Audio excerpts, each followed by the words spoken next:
This must be the place. Professor Oubier's house. Looks pretty creepy. I'd been away from Paris and hadn't seen Nico for nearly 6 months. I wanted to celebrate our reunion, but she had other plans. An appointment with an archaeologist. Something to do with a Mayan stone she came across while researching a story. The guy who answered the door didn't look much like an archaeologist to me. I had a bad feeling about this.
I glanced over the books, vaguely hoping to find a copy of How to Deal with Poisonous Spiders While Tied to a Chair. No such luck.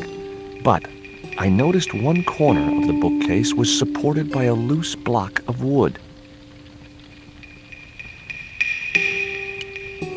The bookcase was too big and heavy to move.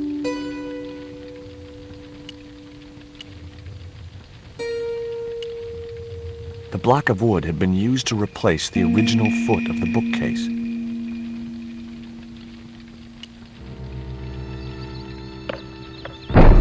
Maybe I'd been a little heavy-handed, but it was a question of survival. Of course, I was still tied to a chair in a burning house with no means of escape. Yellow pus was seeping. That spider was very squashed.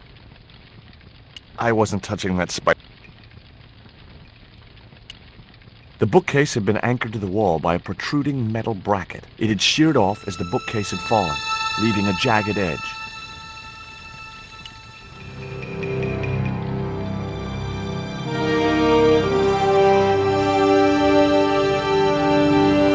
With one mighty bound, our hero was free. Now, I had to deal with that fire.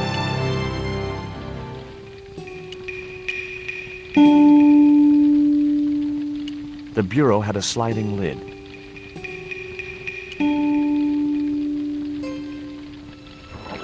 Inside, I found a bottle of tequila. It was a half bottle of extra strong Mexican tequila. Just what I needed under the circumstances.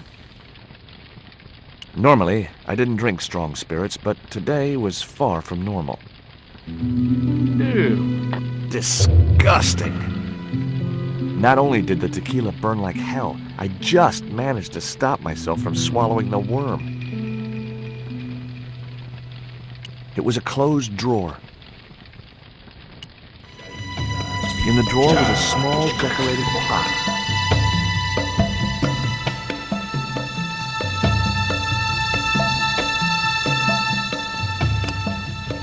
The pot contained a key. It looked like a house key.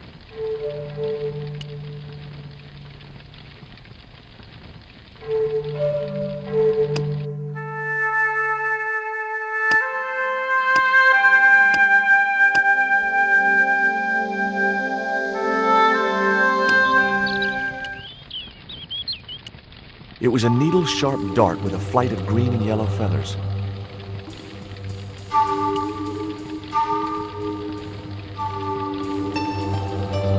That dart was sharper than a mosquito's business end, but this didn't deter me from getting it anyway.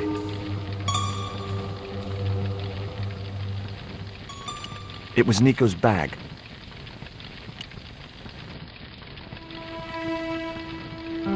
It was a stylish little canvas number containing a lipstick, a handwritten note, and a pair of nylon panties with a large love heart emblazoned across the front. It occurred to me that Nico's tastes must have really changed while I was away. Well, they could be useful.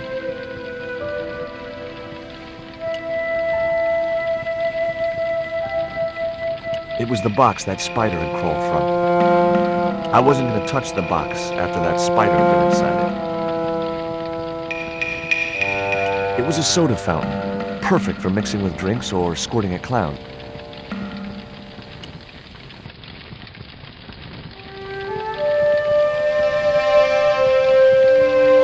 There was no pressure in the siphon. I guess it was out of gas. In the cabinet's wooden door was a very small keyhole.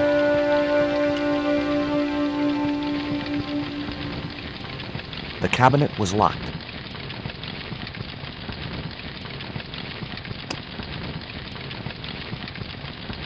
The key was way too low.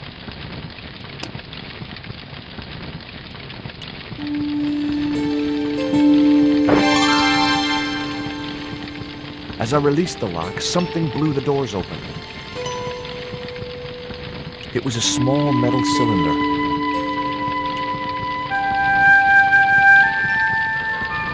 That cylinder was hot. I couldn't pick it up with my bare hands.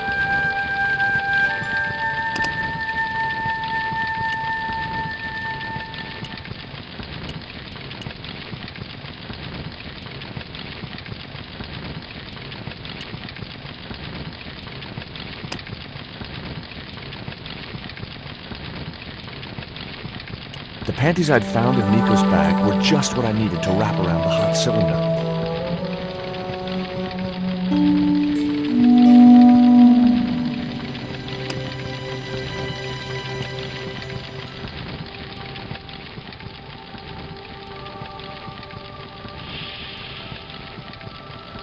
The cylinder gave out a faint hiss as the valve opened.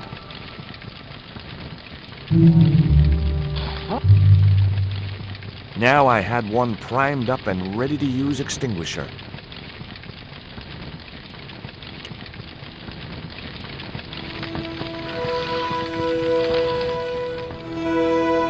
With a well-aimed squirt of his soda fountain, our unshakable hero saved the day. Now it was time to start looking for Nico. The door blocked my only means of escape.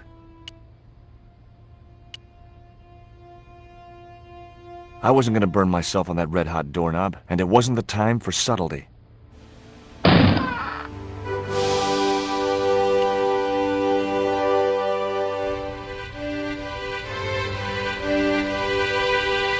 It was a folded clipping taken from a newspaper.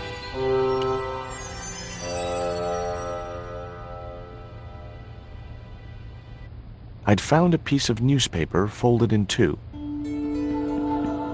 It referred to a forthcoming eclipse of the sun. Unfortunately, it wouldn't be visible from Europe. The best place to view the eclipse would be Mexico.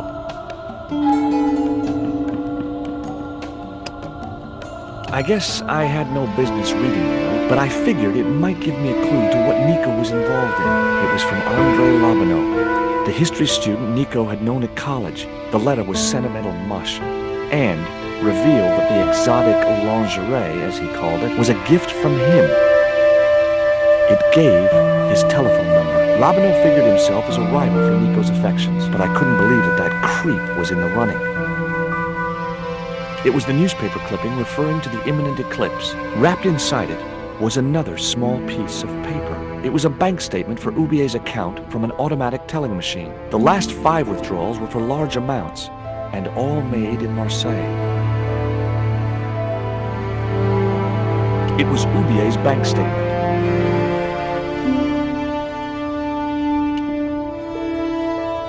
It was Ubier's telephone.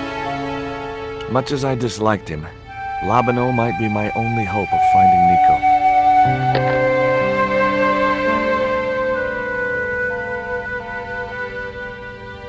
Hi, Andre? Who is this? It's George Stobbart, Nico's boyfriend. Don't you mean ex-boyfriend? Look, I didn't call you just to pick a fight. I need to talk to you about Nico. Can't you accept she's just not interested in you? Listen, Andre, we need to talk. Nico's life depends on it. Okay. You remember the cafe at Montfaucon? Sure.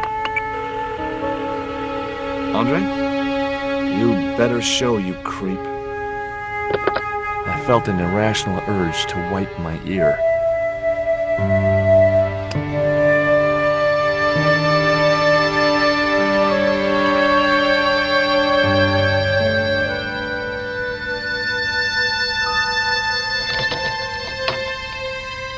The house key didn't fit this lock.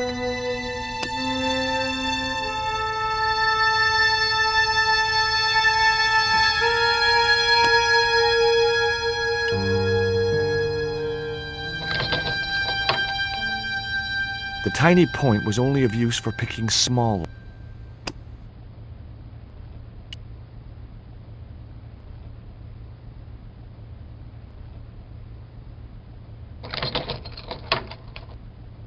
I unlocked the door. The front door was made. I wasn't looking forward to meeting Lobineau again, but he was my only link with Nico.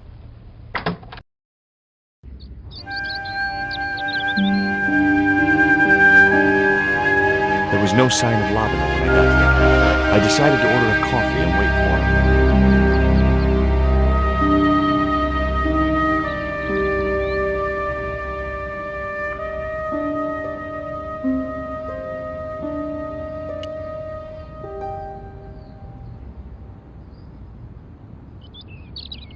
Oh, garçon?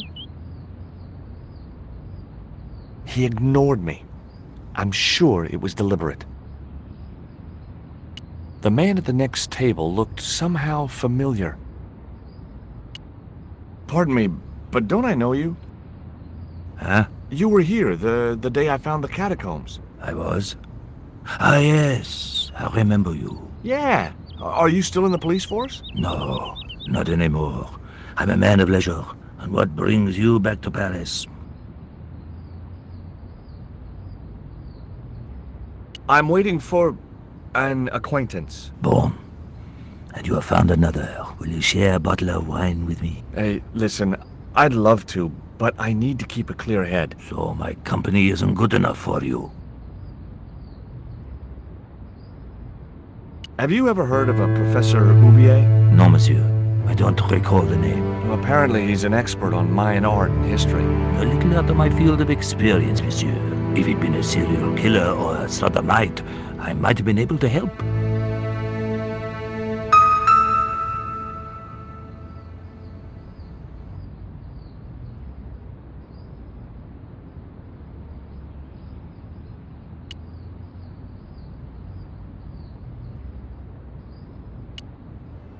Tell me what you make of this note.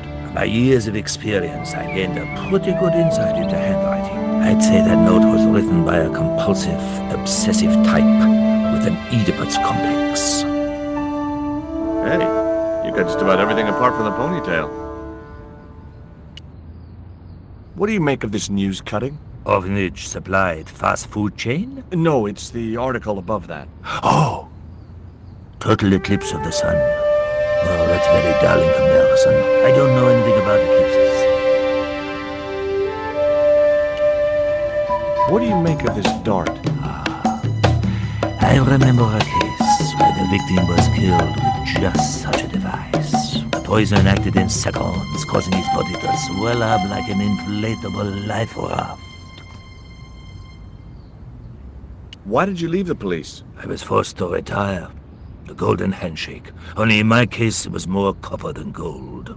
How come? I was made a scapegoat to cover up the department's inefficiencies. It was too hot to sit inside the cafe. Besides, I might miss Lobineau. It was too hot to sit inside.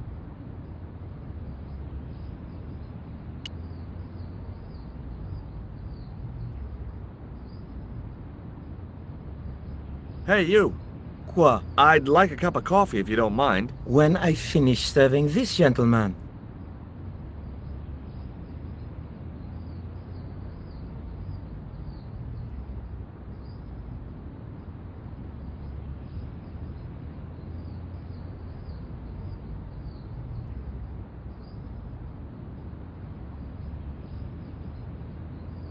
Un café.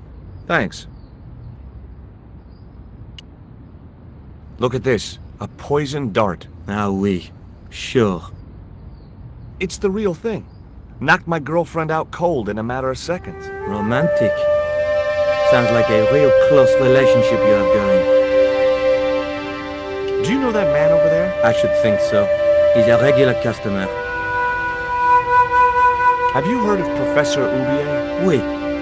He married that actress, the little dachshund. They used to come here. The nutty professor and the movie star. If Oubier's wife was a movie star, how come I never heard of her? She was big in France. The world doesn't stop at Hollywood. Her stage name was Carol Climax. She died in suspicious circumstances. How did Oubier's wife die? I heard he shot her. And got away with it? He had a good lawyer and a watertight alibi. Why would an eminent public figure like Oubier risk everything for murder? He wouldn't be the first, would he?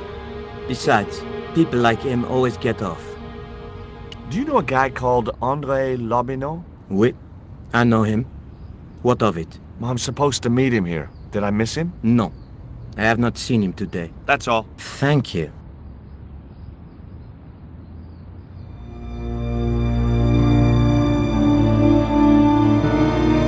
Well, this is a surprise, Georgie.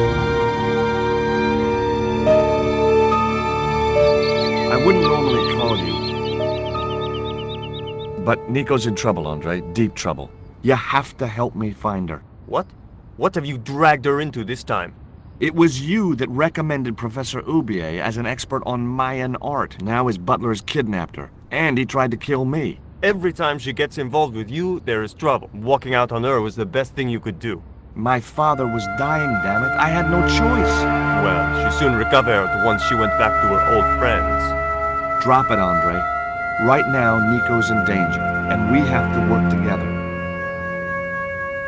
So, how can I help? Nico needed to speak to Oubier about a stone. Oh, you mean this stone?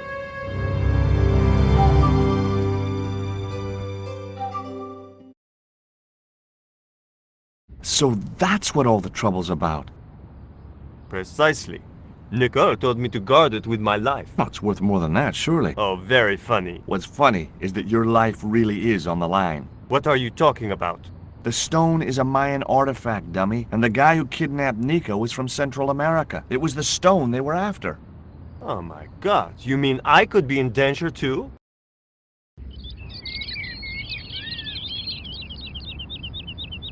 Does Oubier employ a guy from Central America? Maybe. I don't know. You never been to his house? I thought you guys were pals. Fellow academics, Georgie. It's not quite the same thing. Take a look at this, Andre. It's a bank statement? Yeah. Professor Oubier's account. 5 large cash withdrawals in the space of 3 days. All from an automatic teller in Marseille. Suspicious, isn't it? You're even more crazy than you were before. What can you tell me about this pot? South or Central American, I'd say. I have a friend who'd be able to tell you more. Where can I find this guy? He owns a gallery on the left bank. The Gliese Gallery. Why didn't Nico take the stone to Oubier? I don't know. Perhaps she suspected something like this would happen. If she's been hurt, Andre, I'll break every bone in your body. No, that's typical of you. Do you think I don't care what happens to Nicole? It occurred to me that slugs don't have bones to break, but I kept that thought to myself. Tell me about your friend Oubier. He's more of a professional acquaintance than a friend. I see. So you don't really know him at all? No, I don't. What do you suppose the carving on the stone means? I don't know. I haven't shown it to anyone. Why don't you just give it to me? I don't want your death on my conscience, George. Where did Nico get the stone? I'm not sure I should tell you. Oh, you should. It was something to do with smuggling. See you later. Goodbye, Georgie.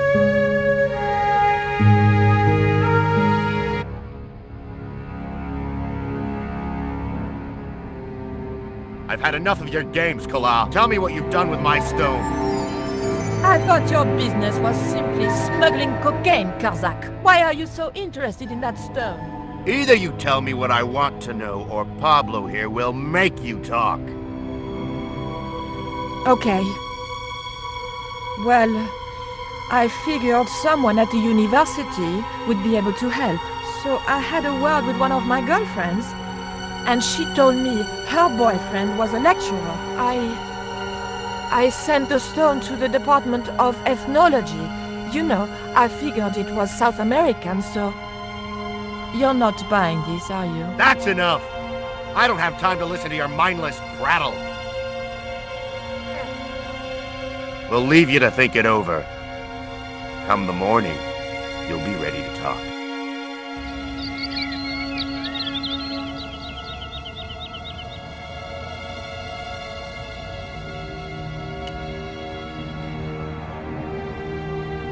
I'm trying to find my girlfriend.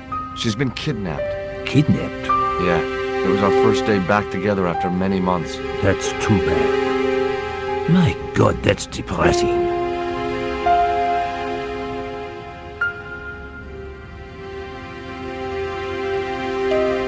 Excuse me. Leave me alone.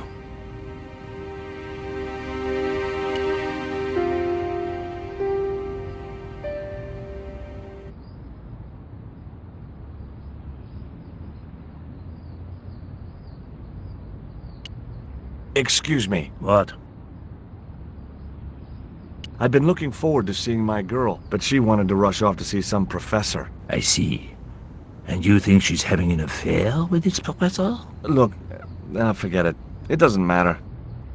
Ever heard of Carol Climax, the movie star? Yes, but I don't care for the kind of movie she's made.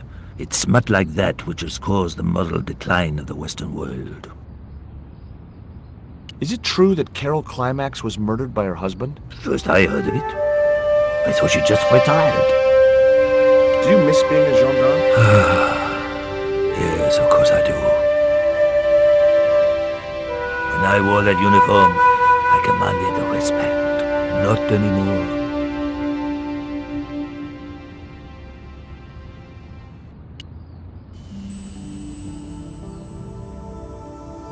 I grabbed the flask and was struck by a powerful smell of absinthe, a highly potent and illegal alcoholic drink.